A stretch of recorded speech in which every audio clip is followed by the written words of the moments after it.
နဲ့အဲ့ဒီရွှေရုပ်ကိုဓာတ်စင်ပေါ်တင်ပြီးတော့ဒီရွှေရုပ်လောက်လှတဲ့မျိုးသမီး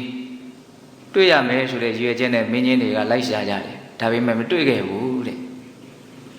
အဲ့ဒါနဲ့အဲ့ဒီရွှေရုပ်ကိုနန်းတော်ကိုပြန်ပြီးတော့ယူလာနောက်တော့မှလူတွေကမလုပ်ကြလဲဆိုတော့သူတို့နန်းတော်ထဲမှာရှိနေတဲ့ဥဒိယပတ္တမင်းသမီးကိုအမှတ်ရတယ်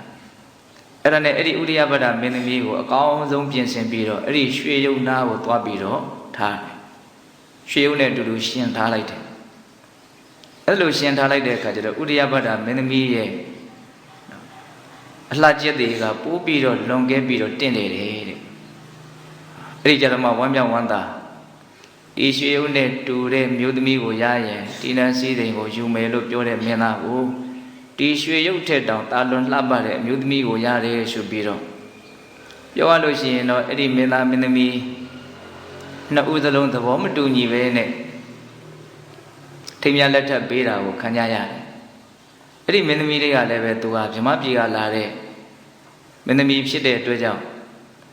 ဒီအိယာတီထောင်လူပေါင်းရဲ့အနေအထားကိုသူသိပြီးတော့စိတ်ဝင်စားဘူးဒီလိုနဲ့ဦးဇင်းတို့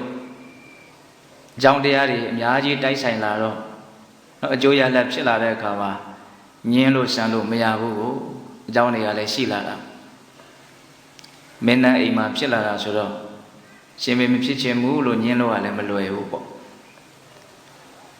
အံ့ဩစရာကောင်းတာကအခါတစ်ခါတည်းမှာအတူတူနေတော့လည်းပဲကာမစိတ်ဖြင့်ဖောက်ပြန်တဲ့မျက်လုံးနဲ့တခါမှမကြည့်ဘူးတဲ့အဲ့ဒီမင်းသားနဲ့မင်းသမီးဟာအလွန်တန်တန်ရှင်းရှင်းစင်စင်ကြဲကြဲနေထိုင်နိုင်ကြတယ်လို့ဆိုတယ်တာမန်လူတွေအနေနဲ့ကိုချင်းစာကြည့်မယ်ဆိုရင်တော့ယုံနိုင်စရာမရှိဘူးပေါ့နော်ဒါမဲ့အရာခတ်သိမ်းလည်းပဲကိုချင်းစာလို့ကဖြစ်တဲ့ကိစ္စမှမဟုတ်ပဲကိုတာမန်ပုဂ္ဂိုလ်တွေမဟုတ်ဘူးဗြဟ္မပြည်ကလာတဲ့ပုဂ္ဂိုလ်ဖြစ်တဲ့အတွက်ကြောင့်ဒီကာမရာဂဆိုတဲ့ညဉ့်ညူးတဲ့ဓာတ်က